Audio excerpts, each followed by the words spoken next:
In the immortal words of Cameo, word up. Okay guys, today I'm handing you over to our games master himself here on Balls Retro, and that's Button Basher. He's going to be taking a look at some retro games from over the years. So without further ado, over to you, Joe Exotic. Button Basher. Thanks, Bull. Well, g'day folks. Welcome to Button Basher's Blast from the Past. I'm going to be taking you back, kicking and screaming if need be, to take a look at some old school video games that only people who know who the Golden Girls are gonna remember. Okay, let's get going, eh?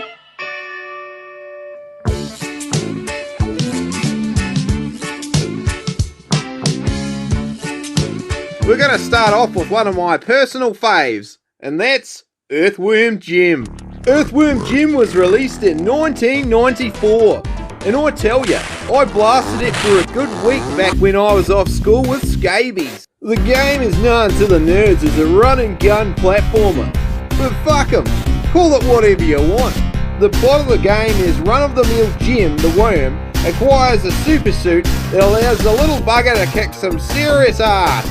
All in all, it's a great game and gets a Button Basher rating of 9 out of 10.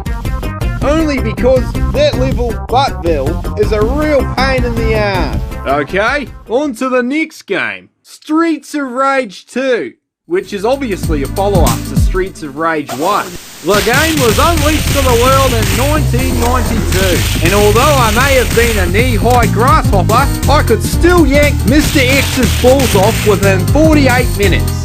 By that, I meant finish the game, not toss him off or anything. The game brought back Axel and Blaze from the original with a whole host of new moves. The game is widely appreciated and regarded as a classic, and for that, I'd give it a Button Basher score of 10 out of 10. The music makes me nipples go hard. I've saved the last pick of the day as it's one of my favourites, and that's Final Fantasy VII. The story of 1997's Cloud Strife is difficult to follow, to say the least, but that might be because I'm as thick as pig shit, eh? This RPG was so unique at the time it came out, I swear a little bit of weed came out me willy when I first played it. It's recently had a remake which is also top class, but in my opinion, it can't replicate the magic of the original. This is why it gets a Button Basher rating of 10 out of 10. Compared to the remake, it does a lot more with less.